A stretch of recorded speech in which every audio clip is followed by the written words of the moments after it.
Adapun sesungguhnya pertolongan kita ialah datang dari Allah Bapa, Pencipta langit dan bumi. Allah yang setia, yang tidak pernah meninggalkan perbuatan tangannya. Turunlah atas kita sekalian damai sejahtera dari Tuhan Yesus Kristus di dalam persekutuan kita dengan Roh Kudus. Amin. Ini kita berkumpul di sini untuk memuji dan memuliakan Tuhan kita. Maka dari itu dengan rendah hati kita akan menonton satu pujian Yesus yang kuasa.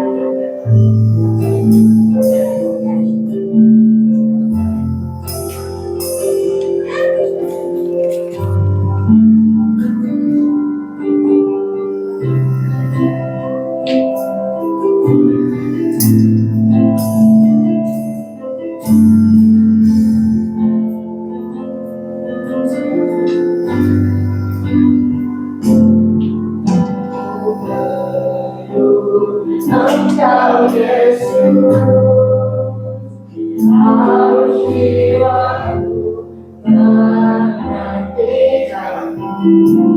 Karena aku percaya kau penuh pengharapanku di dalammu. Katakan Yesus hanya kau. Yesus hanya kau yang kuandalkan, melebihi siapapun juga. Yesus hanya kau yang percaya di setiap waktu.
Yesus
Tuhan di setiap waktu.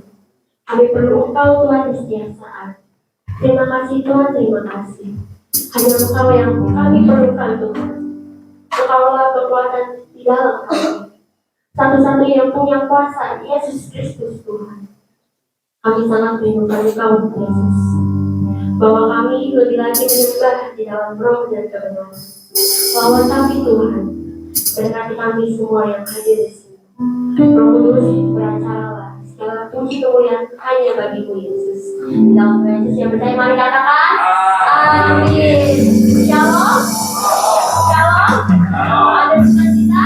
Amin. Dengan terus ya bersukacita di dalam Tuhan kita. Maka dari itu kita dengan satu pujian segalanya.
Haleluya.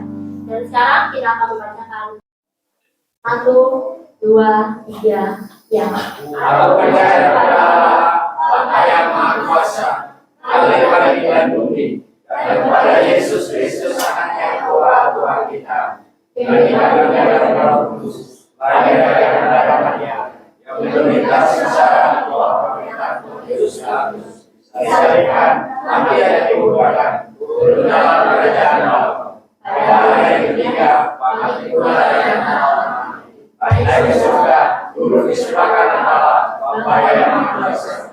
Dan dari sana Ia akan datang untuk mengambil orang yang hidup dan yang mati. Aku percaya kepada Roh Kudus, gereja yang kudus dan am, persekutuan orang kudus, pengampunan dosa, bangkit dari dunia dan hidup kekal. Amin. Mari kita duduk. Saya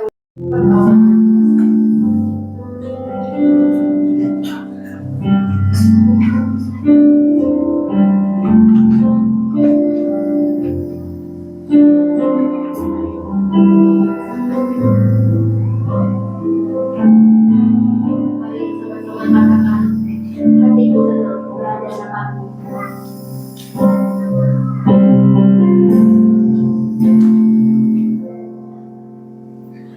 hatiku tenang berada denganmu. Allah jawablah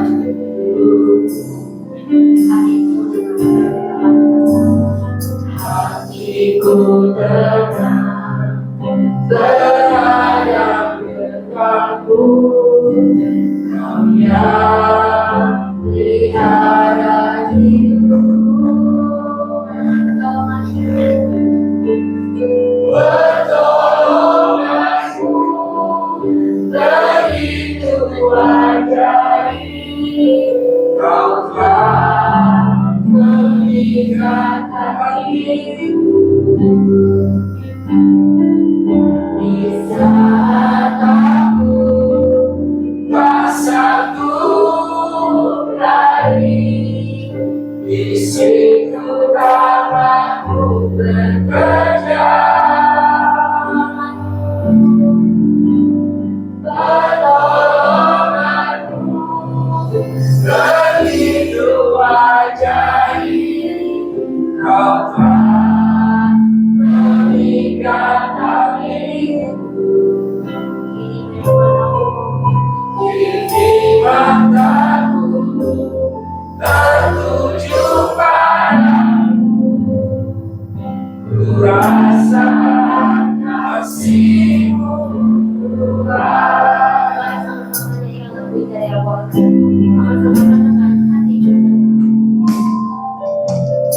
Hatiku tenang berada denganmu.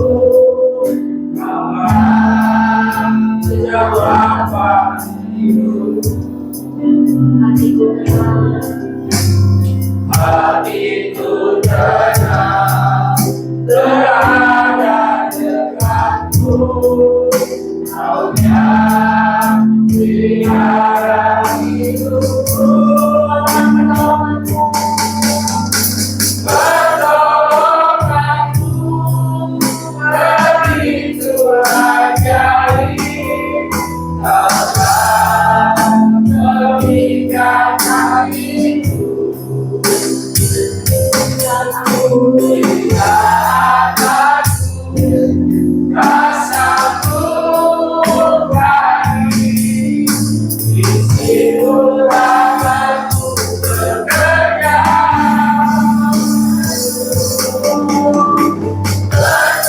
Pertolonganmu begitu ajaib. Kau telah mengikat hatiku.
Membaca dan mendengar firman Tuhan, kita lebih dahulu berdoa.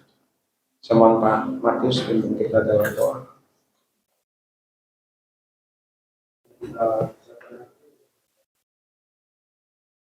Terima kasih Tuhan Yesus telah berkat Tuhan dan pagi hari ini Tuhan yang boleh berangkat dari tempat ini memuji memuliakan nama Tuhan, bersyukur atas anugerah Tuhan karena Kau mau mendengarkan sabda Tuhan, menguatkan, menghiburkan, memberi kami semangat Tuhan dalam jalan kehidupan kami, tantangan meninggal.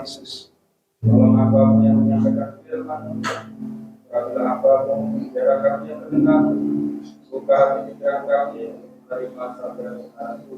Yang dikasihi Tuhan Yesus, berserahkan waktu ini dan memberikan firman-Mu dalam nama Tuhan, dalam nama Kristus Tuhan kami yang hidup, kami berdoa. Haleluya. Amin. Amin. Terima kasih Pak Matius. Sedang jemaat, mari kita lihat Alkitab kita.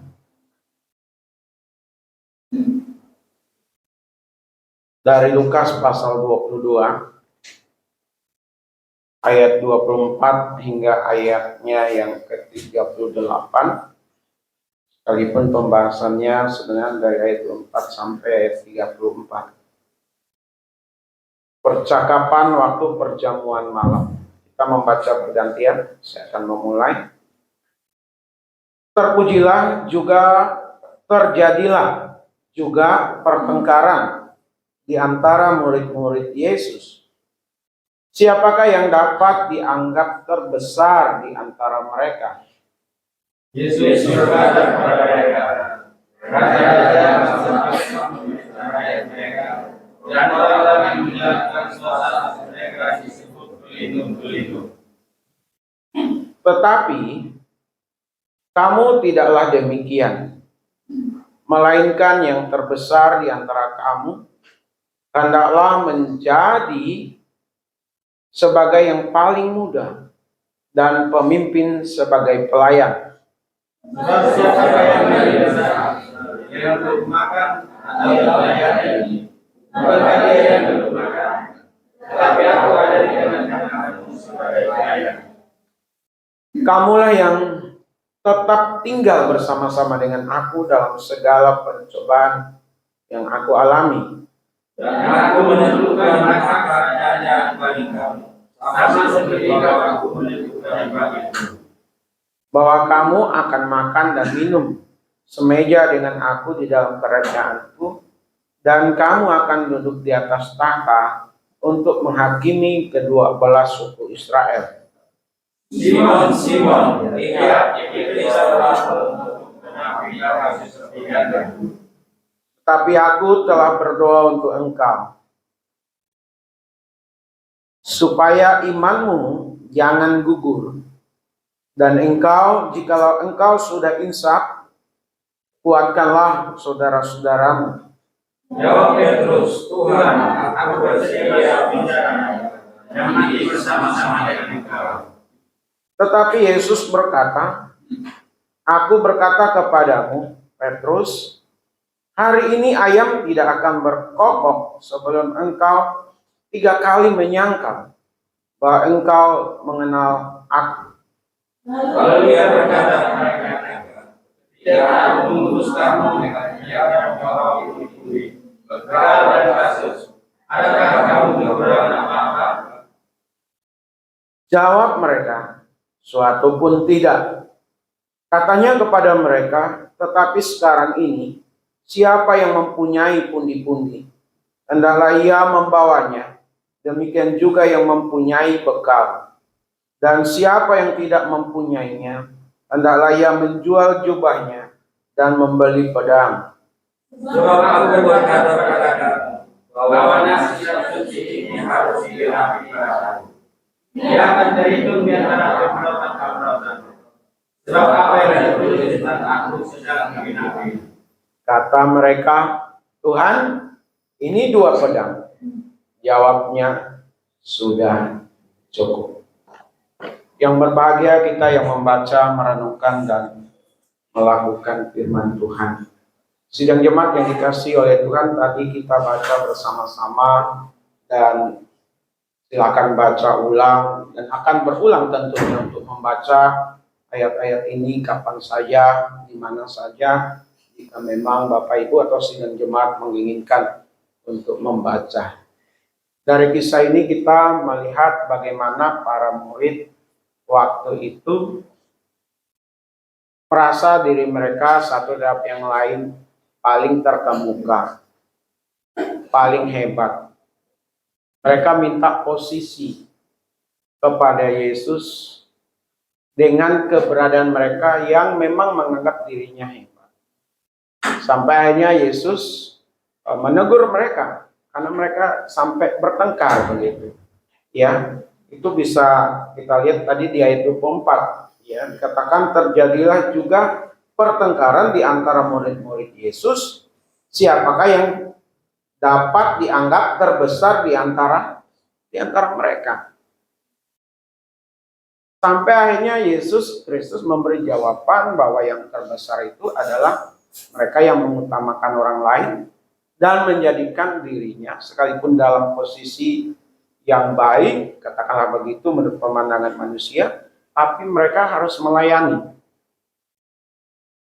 Dan yang kedua, setelah itu peristiwa yang lainnya lagi. Bagaimana para murid untuk berwaspada terhadap penampian daripada si iblis. Dan di sini kita melihat bagaimana Petrus berkata dia tidak akan tergoyahkan. Ya, dia tidak akan melakukan hal-hal yang tidak pantas dan tidak wajar. Dia komitmen. Itu menurut Petrus. Ternyata pada saat diuji di lapangan, apa yang diucapkan berbeda dengan kenyataan. Dan Yesus Kristus tahu itu. Makanya Yesus katakan, sebelum ayam berkokok, engkau sudah menyangkal aku tiga kali. Nah, sidang jemaat, apa yang terjadi pada para murid, baik itu kisah pertengkaran siapa yang paling besar, dan juga kisah akan adanya penampian menjelang atau saat peristiwa penangkapan Yesus Kristus sebelum disalib, itu juga terjadi dalam realita hidup kita sebagai orang percaya. Karenanya hari ini, pagi ini saya mengajak kepada sidang jemaat, baik yang muda maupun kita yang dewasa, untuk senantiasa berwaspada. Inilah tema kita. Berwaspada itu artinya berhati-hati. Berwaspada itu artinya selain berhati-hati, berjaga-jaga. Supaya kita tidak terpeleset, kita tidak terbawa, tidak terhisap di dalamnya. Kemarin saya bercanda dengan Pak Indra dan Pak Amin, serta Pak Julius saat kami pergi ke Lego. Di selesai makan, ya kita ngopi lah, gitu ya. Tapi, nah dalam perjalanan dari tempat makan ke tempat kopi itu kita harus nyebrang naik tangga. Saya bilang saya yang berusia 50 tahun ke atas naik turun tangga harus berpegangan, gitu ya, harus berhati-hati, ya supaya kalaupun terpeleset bisa berpegangan. Nah, ditambah lagi berat badan saya kan nggak ringan, kira-kira begitu. Lucu kalau sampai terpeleset dan jatuh, menggelindingnya nggak tahu bunyinya kayak apa, kira-kira begitu. Tapi memang kita dimanapun, terutama orang tua, selalu berhati-hati saat melangkah, saat berjalan, saat makan, naik turun tangga, tidak seperti yang masih muda-muda. Gak perlu pegangan, lari turun naik pun mereka jadi ambil. Kira-kira begitu Bapak Ibu. Tapi kalau kita orang dewasa, kita yang sudah tua nggak bisa. Ya sudah hati-hati saja, bisa terpeleset, bisa jatuh, apalagi tidak berhati-hati. Termasuk makan dan minum. Kalau masih muda bisa makan minum sesuka hati, sebebasnya. Katakan seperti itu. Kalau sudah tua, ya mulai membatasi diri.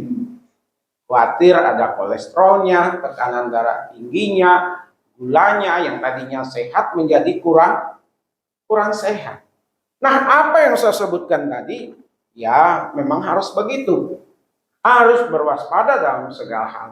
Tapi yang lebih penting dari itu, dari bacaan ini tadi, yang tidak kalah penting juga, saya mau katakan bahkan seperti itu, yaitu bagaimana kita berwaspada atas penempatan diri kita. Saya ulang, berwaspada atas penempatan diri kita. Itu ada di ayat 24 sampai ayat 30. Bagaimana Bapak Ibu dan saya, kita semua memposisikan diri. Jangan sampai kita salah memposisikan diri, menempatkan diri. Karena kalau kita sudah memposisikan diri di atas yang lain, menempatkan diri pada posisi yang lebih tinggi dari yang lain, menganggap diri kita lebih hebat dari yang lain di bawah kita, yang lain tidak ada apa-apanya, dalam hal jabatan, gelar, pengalaman, dan lain sebagainya, hati-hati. Di sini kita melihat para murid ini berkata, saya yang paling utama, saya yang paling hebat, saya yang paling dekat sama Tuhan.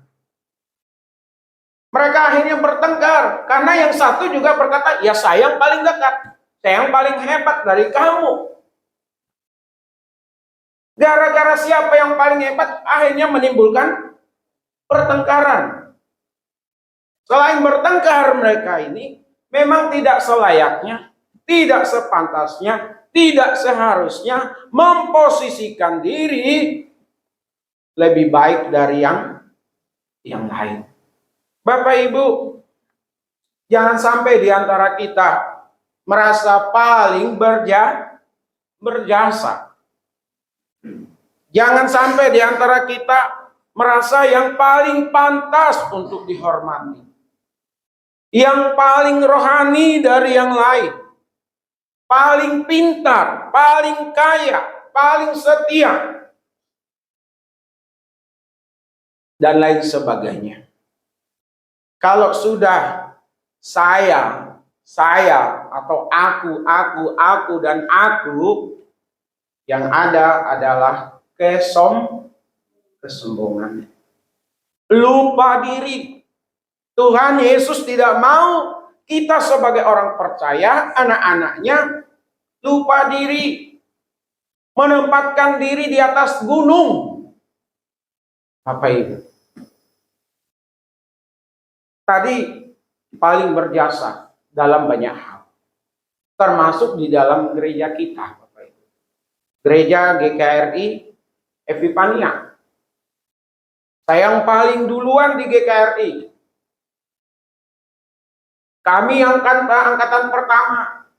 Kalau tidak ada saya, nggak mungkin ada gereja ini. Ya, termasuk para perintis yang dulu, termasuk gembala yang dulu, dan juga gembala yang sekarang, termasuk majelis yang dulu dan majelis yang sekarang, jemaat yang dulu dan jemaat yang sekarang, yang dulu dan juga menjadi jemaat yang ada sekarang ini. Gereja ini ya adalah milik Tuhan. Amin. Amin. Tuhan memakai siapapun, termasuk para perintis gereja ini. Jemaat-jemaat yang awal, bagaimana mereka berpindah dari satu tempat ke tempat lain sampai menemukan tempat ini. Dari tempat yang sederhana menjadi tempat yang saya mau katakan biarpun kita mini, tapi ini udah cukup mewah. Ya, ada AC-nya, alat musiknya lengkap, kita beribadah nyaman. Ya, di mana saja kita ada, yang penting ada kuota, mau lihat, mau dengar ibadah, khotbah dan lagu-lagu saat ibadah tinggal buka di YouTube. Kecil-kecil mungil, tapi kita punya daya pikat. Dan Bapak Ibu semuanya itu terjadi, termasuk eksistensi kita, bukan karena seseorang. Ini yang harus diingat. Termasuk saya ini Bapak Ibu. Saya gembala di sini sudah 24 tahun, 23 ya. Karena saya hitung itu mulainya itu Januari 2000. Ya, tahun 2000. Kalau dihitung-hitung dari pemuda 2004 sampai 2008. Minggat 2 tahun, balik lagi ke sini. Sampai seperti ini, ada pastori, ada bangku, ada jemaat, semua kita udah lengkap. Bukan karena saya Bapak Ibu. Tidak boleh ada yang menempatkan diri di atas orang lain. Tidak boleh ada yang mengutamakan dirinya lebih utama daripada yang lain. Itu kalau bicara berjasa. Juga yang pantas dihormati. Memang Alkitab mengatakan mereka yang memberitakan firman harus dihormati lebih. Tapi itu tidak akan ada nilainya kalau lewat penghormatan itu harinya membawa kepada kesombongan, Bapak Ibu. Saya dan kita semua sama di mata Tuhan. Ya, di luar sana bolehlah dengan gelarnya yang sederet. Di luar sana bolehlah dengan jabatannya yang banyak. Lalu dia menempatkan dan meminta orang-orang untuk menaruh hormat kepadanya. Itu hal yang wajar. Ya, bisa jadi dia lupa diri dan tidak paham dengan firman Tuhan. Termasuk mungkin posisi-posisi yang ketua sinode, pengurus sinode, pengurus MD. Ya, siapapun.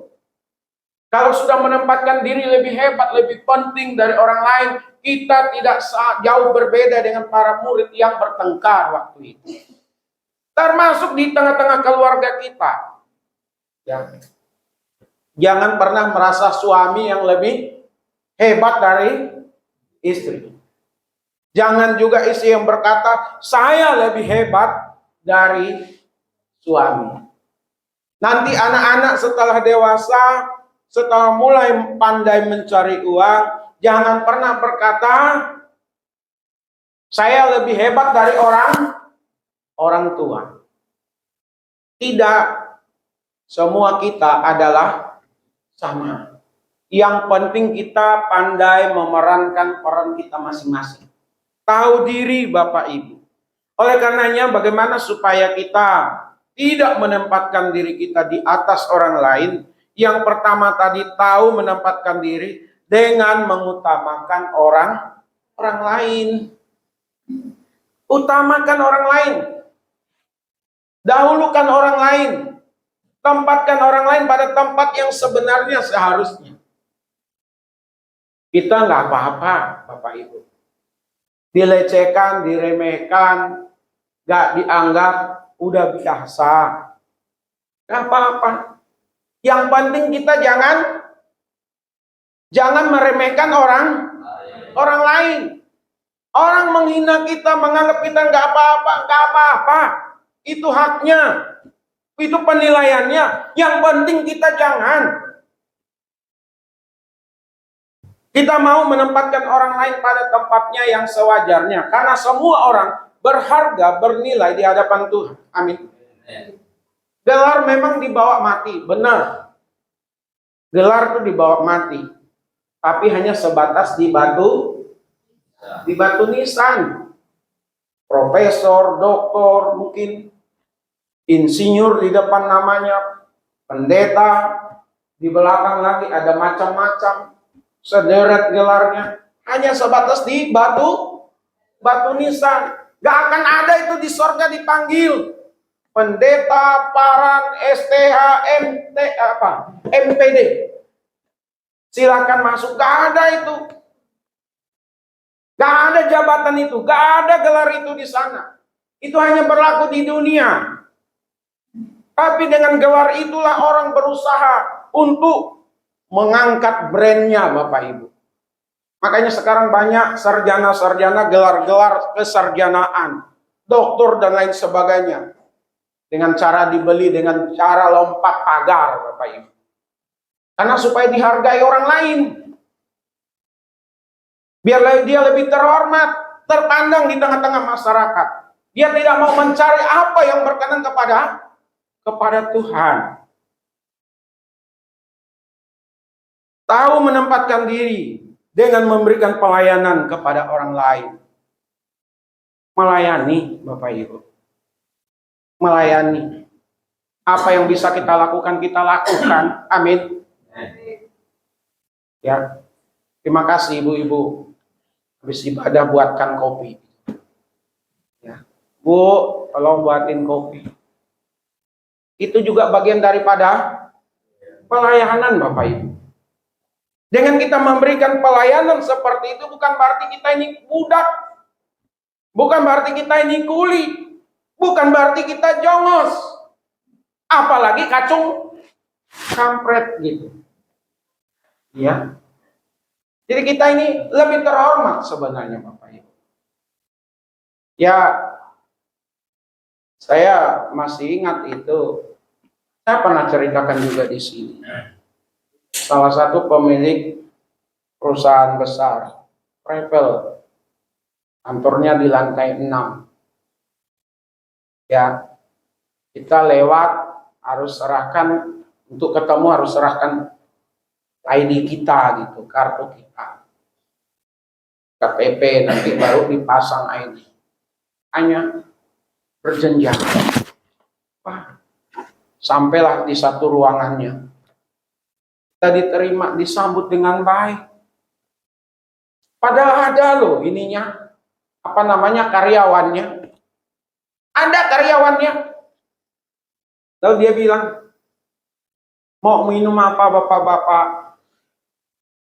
Mau minum teh, minum kopi atau yang lain? Saya bilang, karena saya juga ditanya, saya kopi. Saya juga sempat berpikir, karyawannya yang akan membuatkan kopi itu.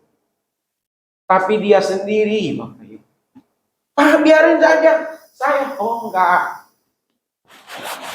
Saya yang melayani. Bos besar, Bapak Ibu. Ya bukan taraf nasional lagi, dan internasional. Dia yang ngadukin kopi. Kantornya di Tomang sana. Kalau mau tahu nanti saya ajak. Ini loh kantornya. Aduh kopi, minum, kita ngobrol. Udah mau balik, pintu dia bukakan lagi.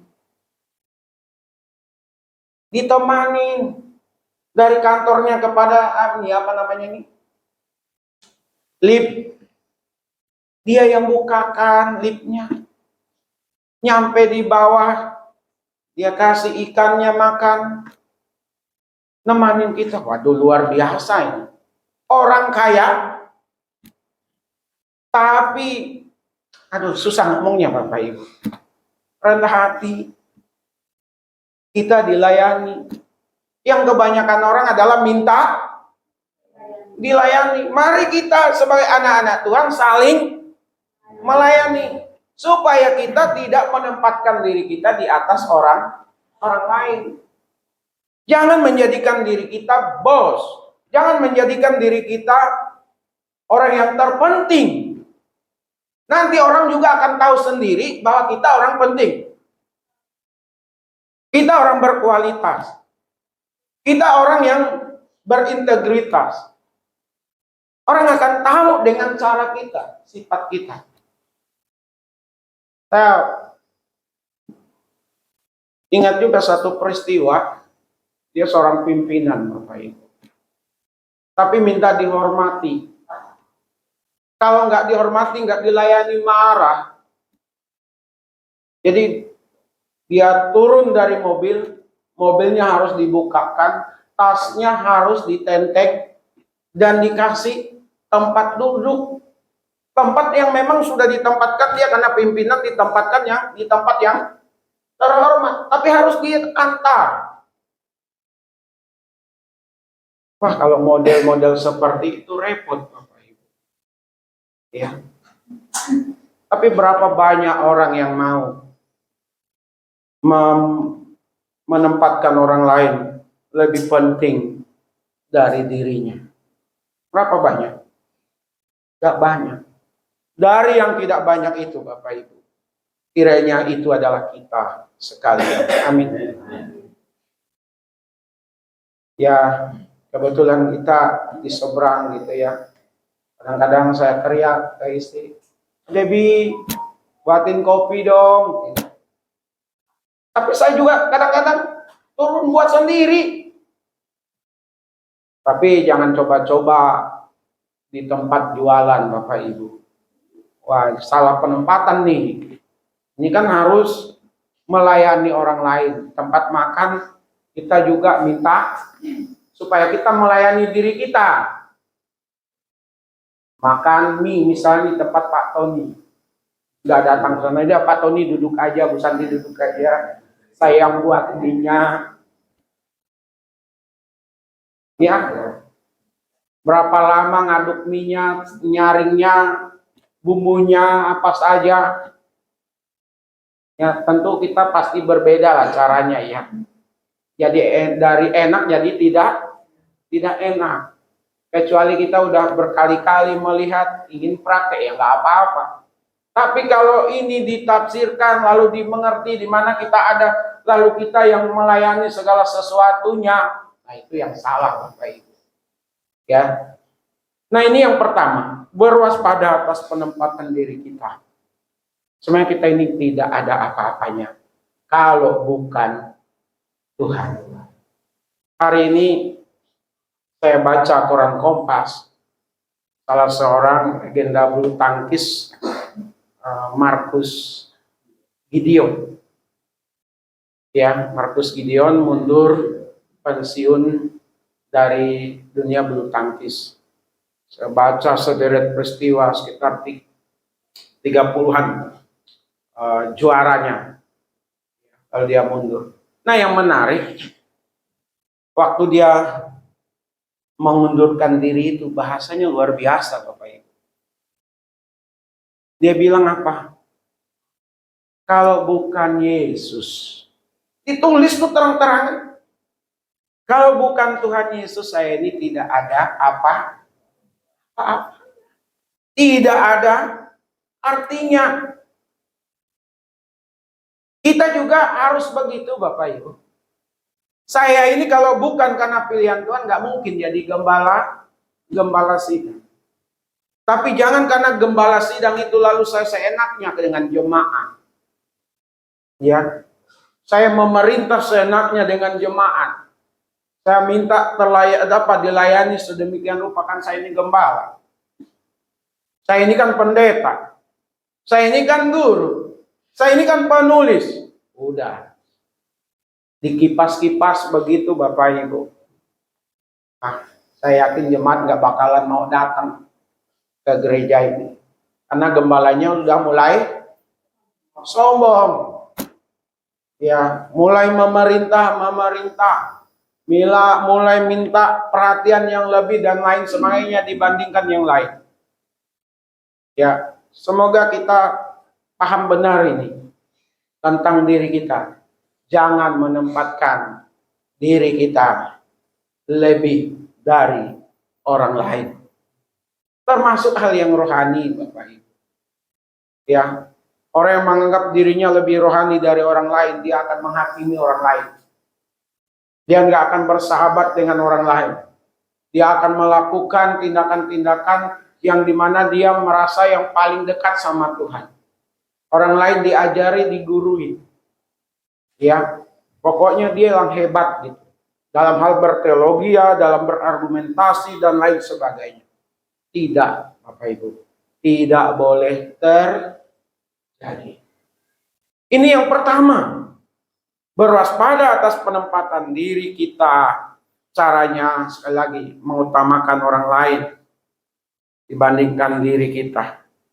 Memberikan pelayanan.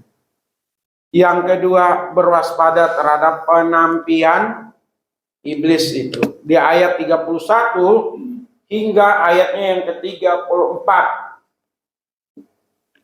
Bagaimana Bapak Ibu dan saya berwaspada. Makanya di dalam doa Bapa kami apa dibunyikan di situ? Jauhkanlah kami dari yang jahat. Janganlah membawa kami ke dalam pencobaan. Iblis itu mencobai. Tapi tidak hanya sekedar mencobai, dia menampi. Tahu menampi Bapak Ibu? Kalau yang awalnya latar belakang orang kampung, pasti paham untuk menampi. Ya, padi diirik, setelah diirik, ini masih padi, itu ditampi itu. Jadi gabahnya yang gak ada isi, dia akan pergi, terbang itu Bapak Ibu. Itu menampi namanya. Tapi kalau yang berisi, tetap tinggal di situ. Diaduk-aduk lagi, sampai bersih. Dan itu luar biasa itu, penampian itu. Baik itu secara perkelompok maupun perorangan. Ditampi. Petrus itu ditampi.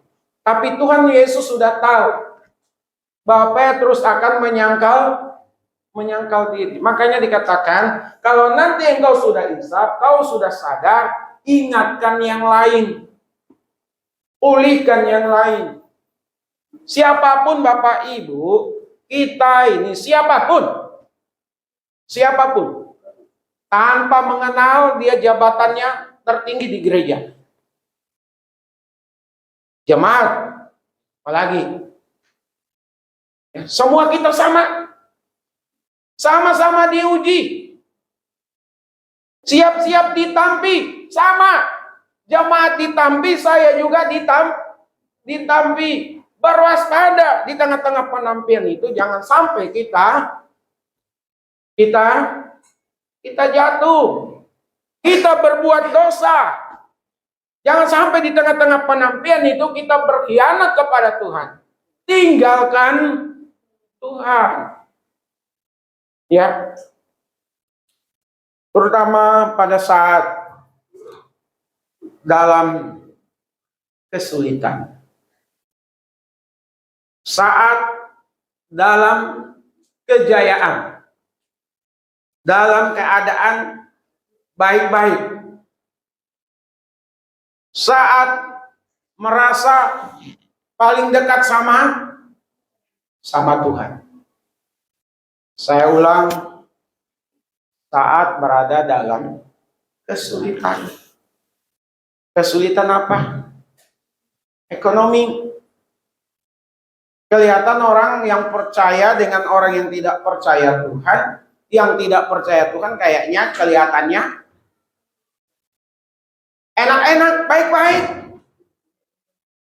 Sepertinya nggak ada masalah. Kok kita semakin dekat sama Tuhan, semakin pelayanan, kok banyak kesulitan, banyak masalah.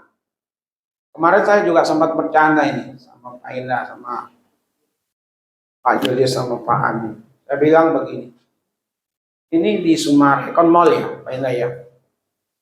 Itu di Sumarekon Mall itu, Tangerang, penuh itu tempat tongkrongan.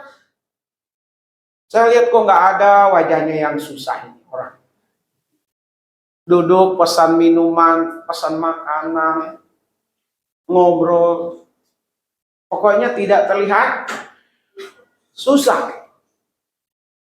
Tapi jangan-jangan sebenarnya di rumahnya susah itu. Akhirnya datang ke mall. untuk refreshing. Kita juga nggak tahu Bapak Ibu. Ya.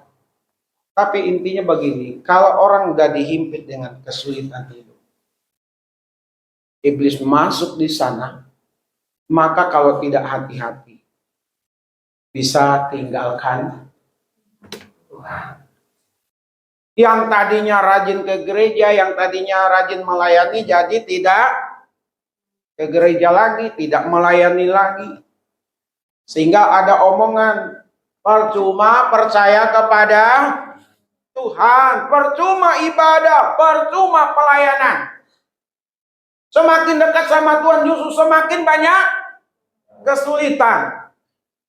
Omset menurun lagi. Ya, gimana ini?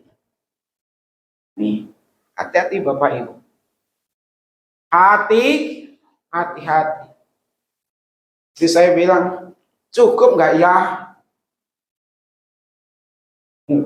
Bapak Ibu, gak hanya Bapak Ibu yang ngalami. Saya juga ngalami. Cukup nggak ya? Karena istri saya itu rajin buat pembukuan. Tulis pemasukan sekian. Kalau kita kan kami gampang menghitungnya ya Bapak Ibu. Kenapa? Karena ada bulanan kan gitu. Sekian. Tulis. Dari Bapak Debbie sekian, dari Mama Debbie sekian. Tulis. Sawit nggak pernah ditulis.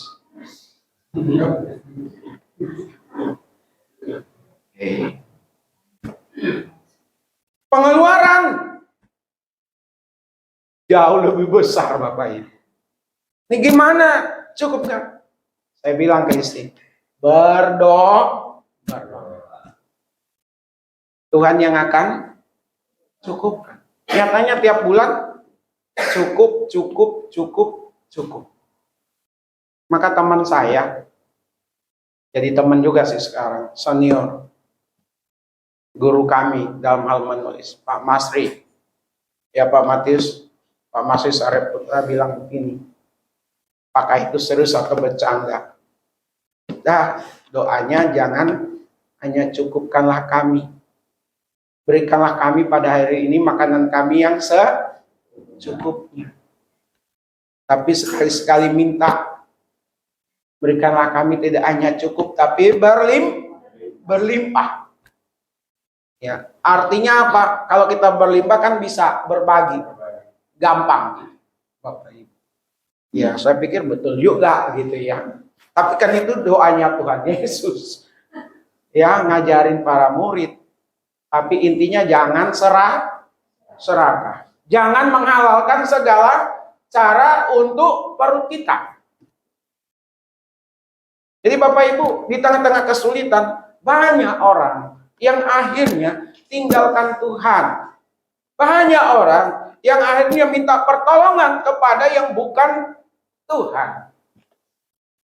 Ya, usaha gak bagus, apa yang paling bagus? Dan bagaimana meningkatkan usaha?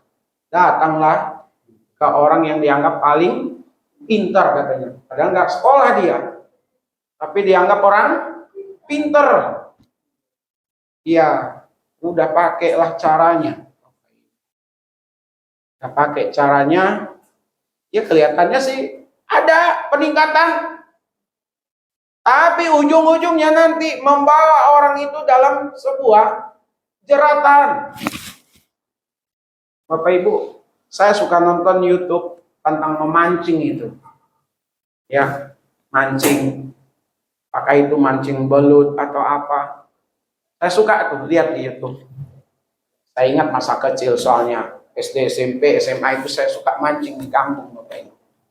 Ikan kasih umpan. Ya. Datang ikannya.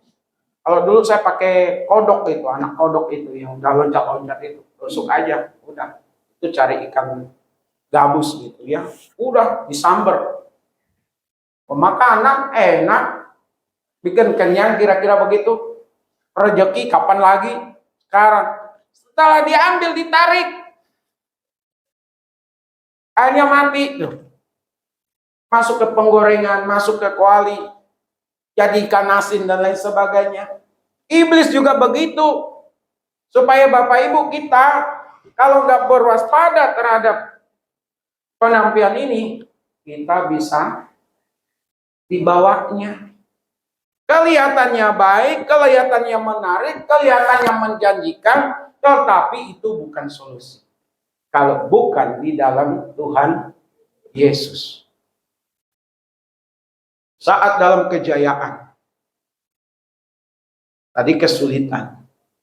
Saat dalam kejayaan, saat keadaan baik-baik, itu juga bisa membuat orang tinggalkan Tuhan.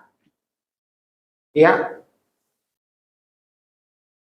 sibuk, tanya, sibuk. Untuk Tuhan, sibuk waktunya, nggak ada waktu. Untuk yang lain, ada waktunya.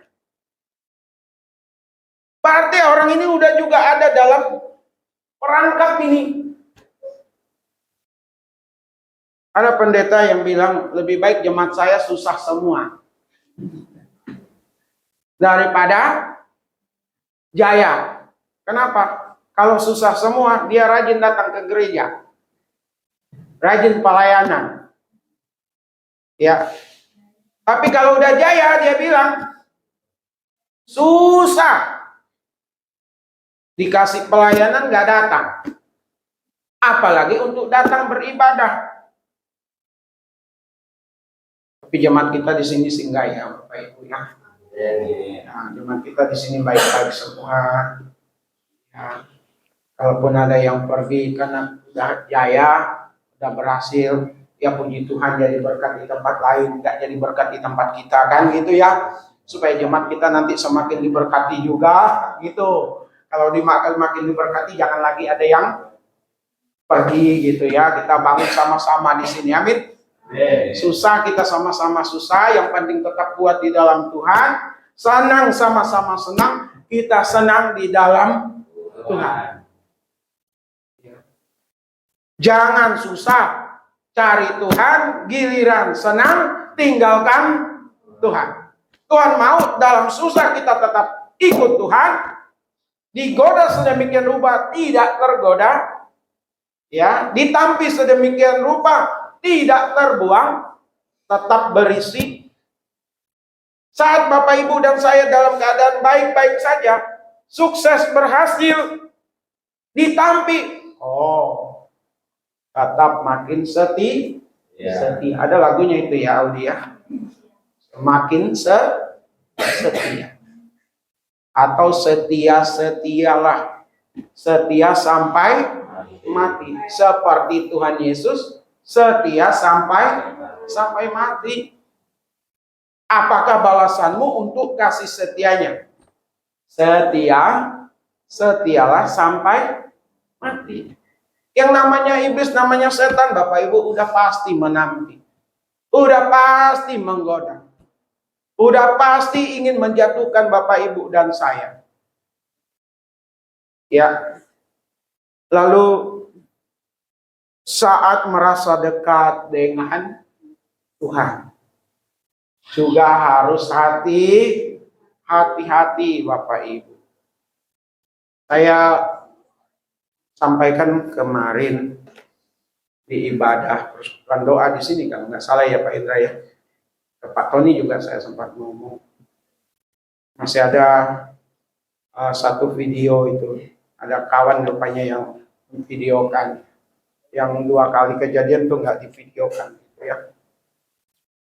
Jadi di sekolah Ramani itu anak SD kelas 5 itu ada 3 orang yang punya kemampuan untuk melihat. Jadi mereka ini merasa terganggu juga gitu, terutama wali kelas. Anak-anak ini suka lihat ke belakang. Lalu saya dipanggil untuk pimpin doa. Saya doakan ruangan itu, Tuhan campur tangan. Hari berikutnya itu kita doakan anak-anak itu. Katanya, oh ini satu yang satu iman dengan kita. Yang 2 tidak. Ternyata dia tidak hanya di sekolah, di rumah juga seperti itu. Ya, bahkan Satu anak kasih jawaban, oh itu teman mainnya katanya. Ya, teman main gimana mau diusir? Ya istilahnya, karena anak sendiri memberi ruang. Tapi yang satu ini, dia bilang dia keturunan dari dulu dan lain sebagainya. Kita berdoa. Wah, susah juga gitu. Ya, tapi akhirnya selesai. Hari itu juga kita doakan ruangan di atas. Saya bilang ke guru-guru agama, kita doakan ini, ruangan ini, ruangan ini. Selesai ruangan di atas, kami turun ke bawah ke lantai 3. Kita doakan untuk lantai 3. Selesai doakan ruangan perpustakaan, mau doakan ruang OSIS sampai ke ruangan laboratorium dan lab komputer.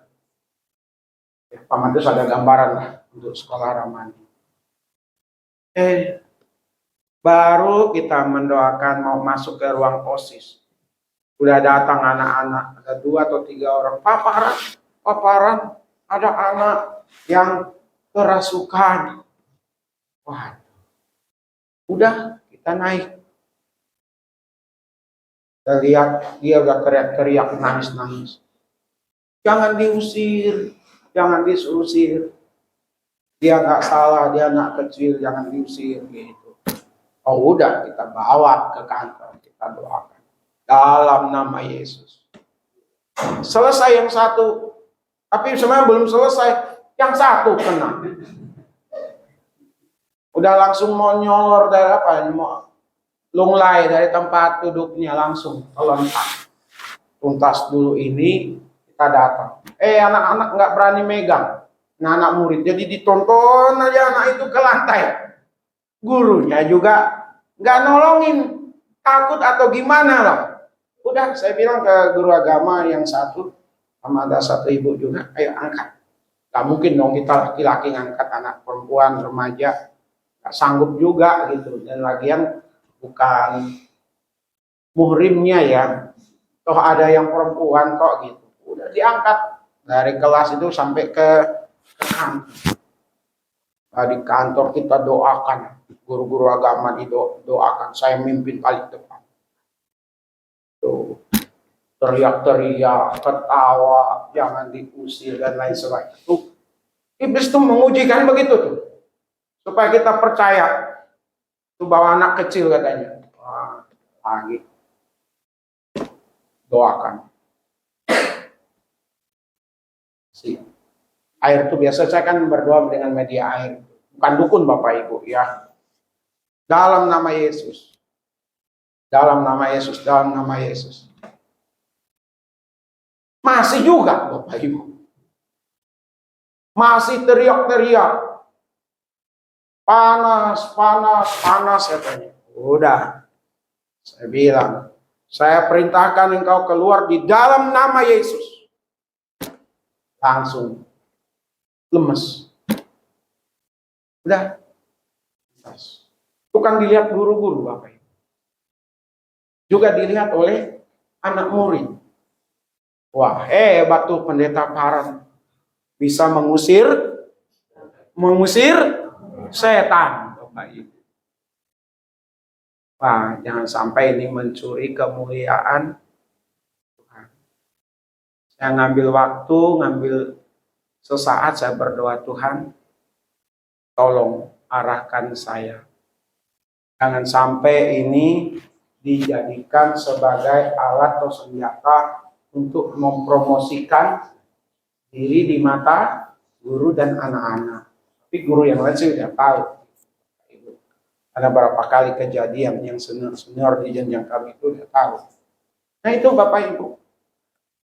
Jangan pernah merasa diri kita dekat, lebih dekat dengan Tuhan. Ya, sehingga akan ada muncul kesombongan rohani. Ini yang tidak mau Tuhan. Yang lain kata Petrus boleh saja mundur. Petrus nggak akan mundur. Hebat nggak itu? Tapi saat diperhadapkan dengan situasi yang sulit, siapa yang duluan menyangkal? Petrus, Bapak Ibu. Petrus yang menyangkal.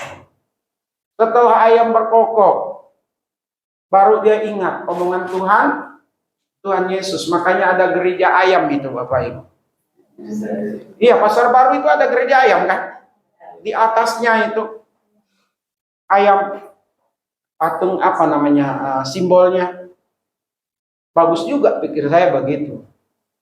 Makanya Bapak Ibu kalau ke pasar, ingat ayam, lihat ayam gitu ya.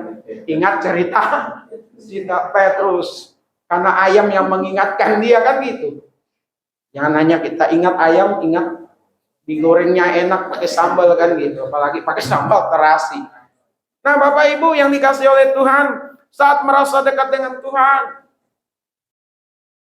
tanpa terkecuali pemimpin-pemimpin gereja yang hebat Bapak Ibu, yang sudah punya nama, tidak waspada, aset gereja menjadi aset pribadi, aset sekolah teologi menjadi aset pribadi. Banyak itu.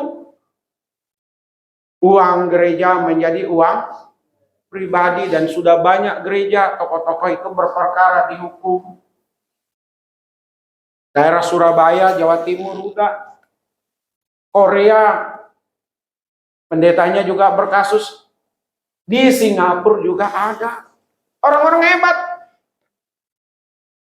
Gak waspada. Pelayan Tuhan punya banyak cabang. Bukan gerejanya Bapak Ibu. Apanya? Istrinya. Di sana ada, di sana ada, di sana ada, di Indonesia ada, di luar negeri ada. Kan salah satu gereja besar, dia pelayanan di gereja itu. Satu anak murid kita. Ternyata itu anak dari pendeta yang melayani di sebuah organisasi gereja yang besar. Kenapa bisa begitu Bapak Ibu? Tidak waspada. Karenanya Bapak Ibu dan saya utamakan doa. Ayatnya yang keberapa itu? 46. Mari kita baca sama-sama. Ayat 46.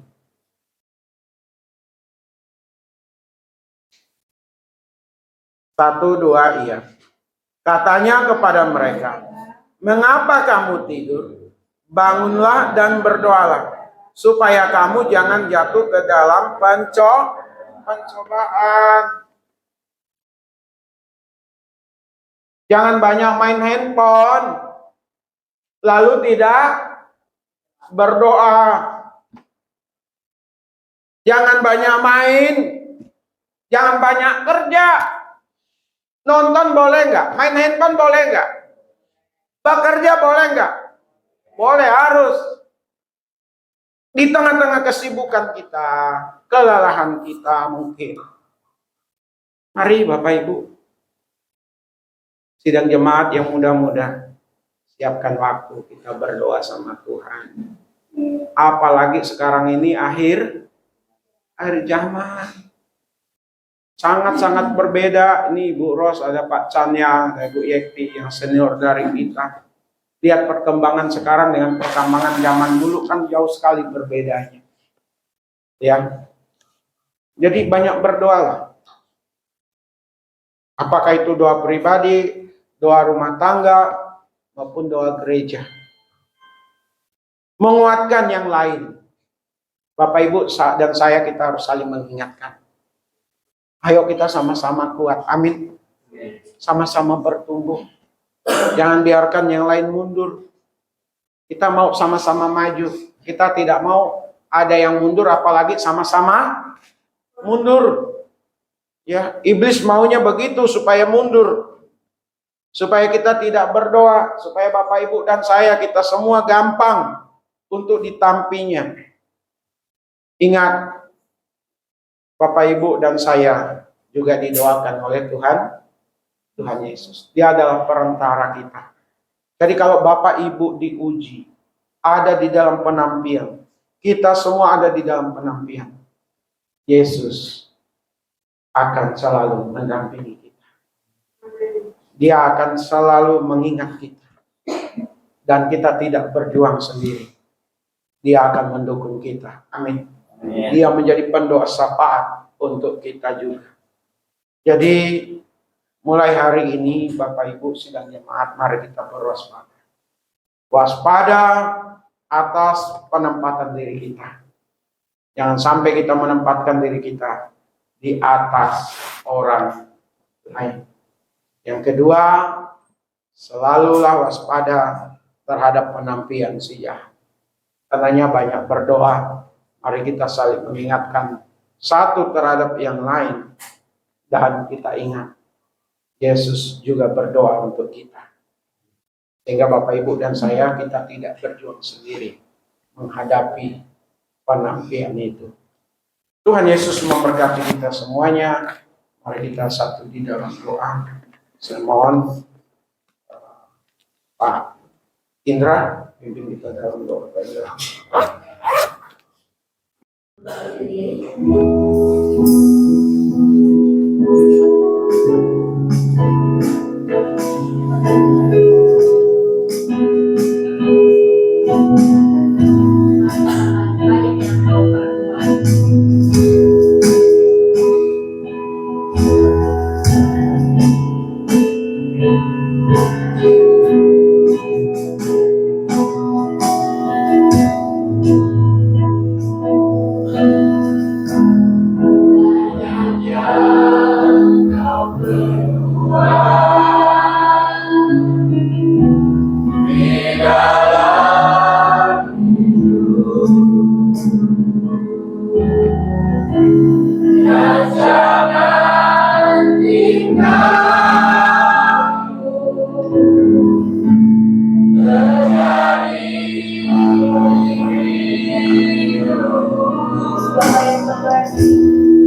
Satu jam doa.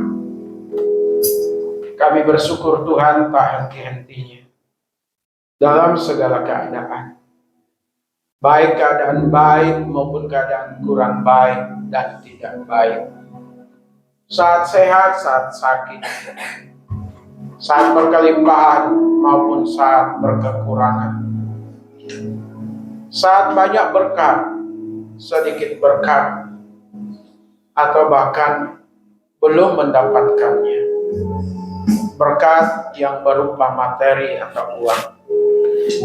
Kami tetap bersyukur kepada Tuhan, karena bersyukur itu dikehendaki oleh Tuhan.